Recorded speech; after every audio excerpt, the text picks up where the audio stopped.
So with today's presentation on the right footwear for the job, we have Brent Okeson.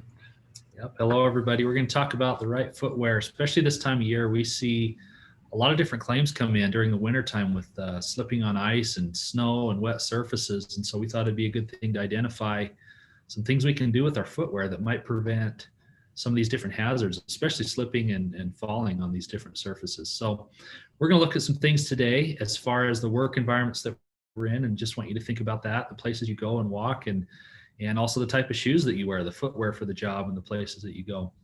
So hopefully we can raise awareness to that and learn some things that will help us avoid accident and injury. So like I said, so there's a bunch of hazards with that footwear might really help out. It might really prevent an accident. And this time of year with ice, that's a big one. Slips, trips, and falls is a big one.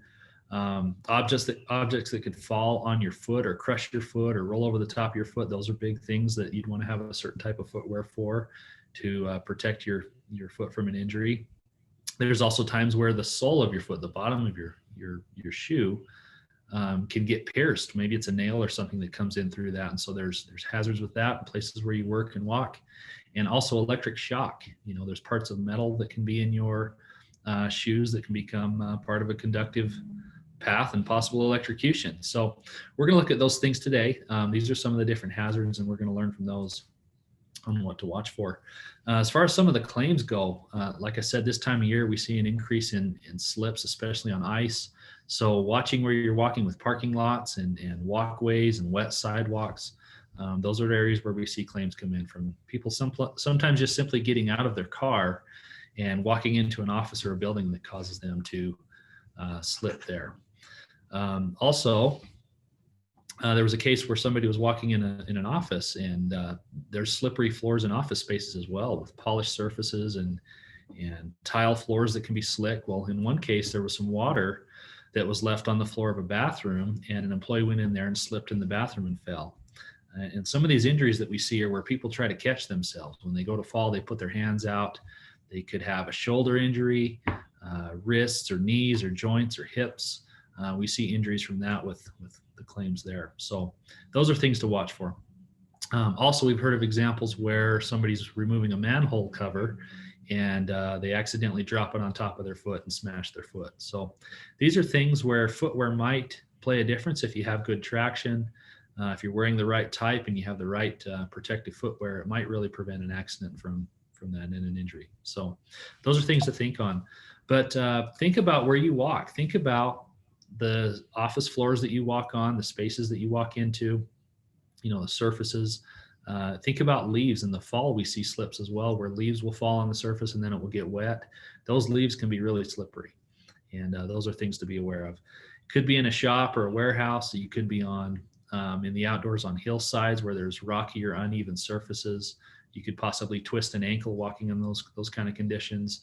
So there's different footwear for different applications like this, and some are better than others. Some have different advantages, and some are maybe more comfortable, but we're going to look at those today of how to prevent accidents with these types of walking surfaces.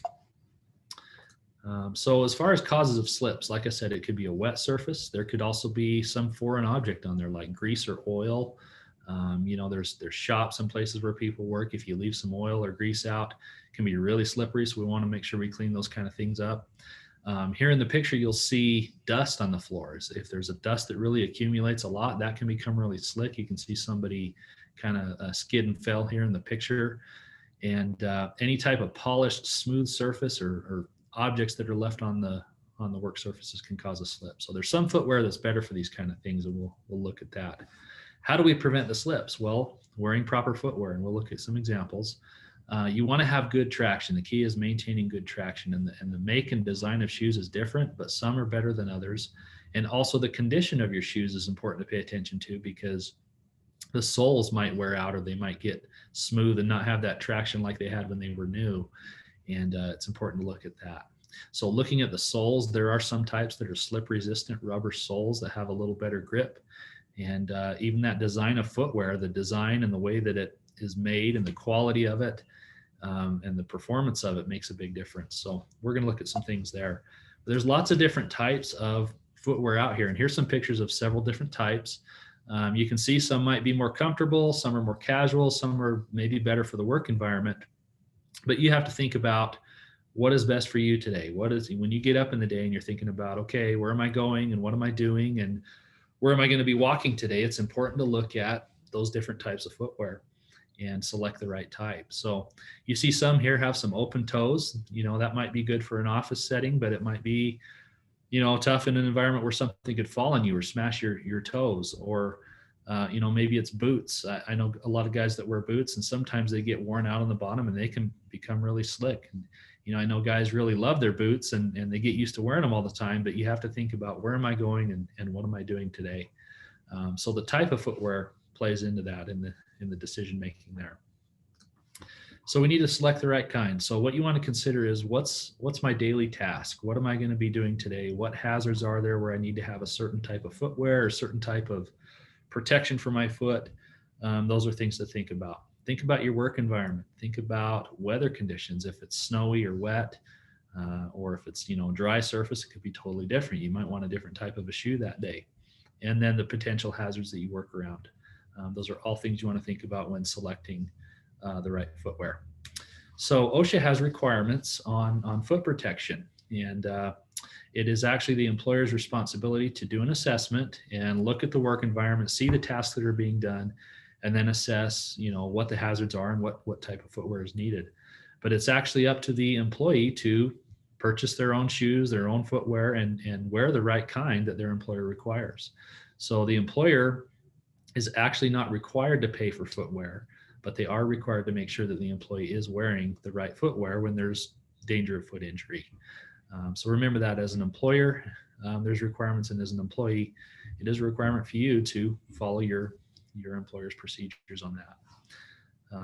When it comes to footwear, there are some that are more appropriate for a task than others, and some are slip resistant, some are non-slip, some are non-skid, and oil resistant. What that means is the sole of the material of the footwear is designed that it doesn't, oil will not permeate into that sole, and it doesn't break down, and you don't have as much wear on the tread and sole of that shoe.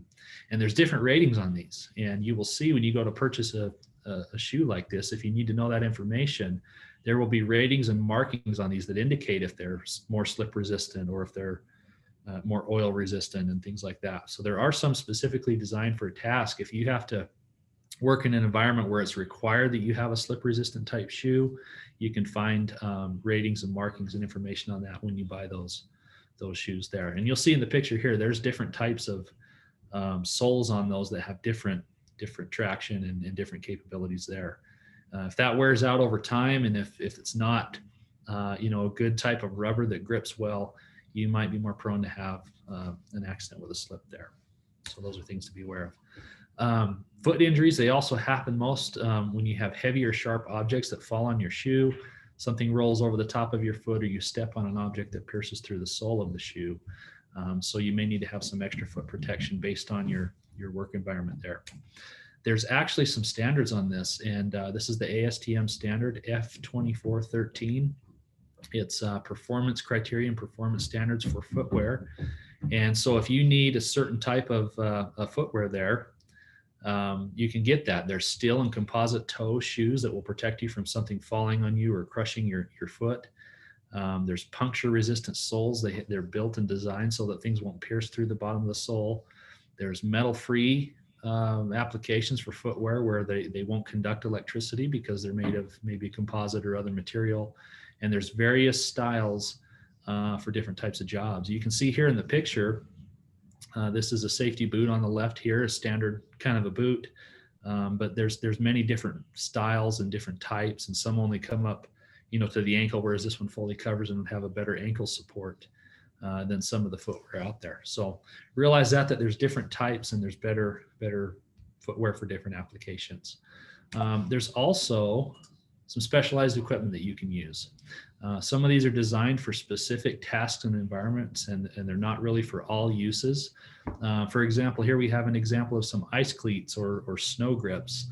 These are really good if you're out walking on ice and need some extra traction. They can clamp onto your shoes or come on and strap onto the bottom of your shoes, and they're really good for that.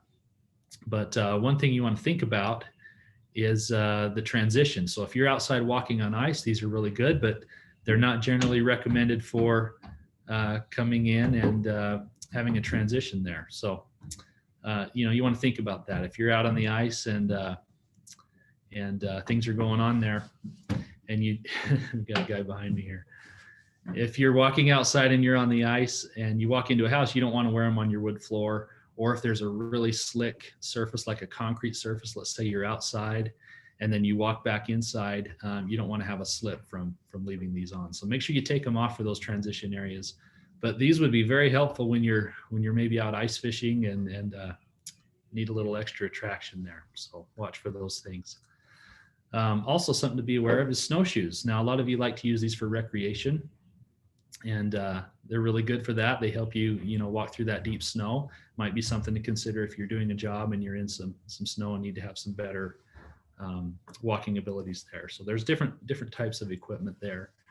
And also for just general types of shoes, sometimes the bottom of shoes are really slick and they can have an issue with sliding. And so you can add some shoe traction pads on. You can buy these, they stick onto the bottom of the sole of your shoe, and they can help with a little traction there. So like I say, there's different options there. There's lots of different equipment you can add, and it might really help you from slipping and falling or having an ankle injury or something like that. So watch for those things. So one of the things that we can do is inspect our shoes. And this is actually something you can do right now if you'd like to while you're watching this webinar. Take a look at your shoes and see what kind of condition they're in. And realize that not all shoes are for all types. I see Jason checking his shoes out there. He must be good to go.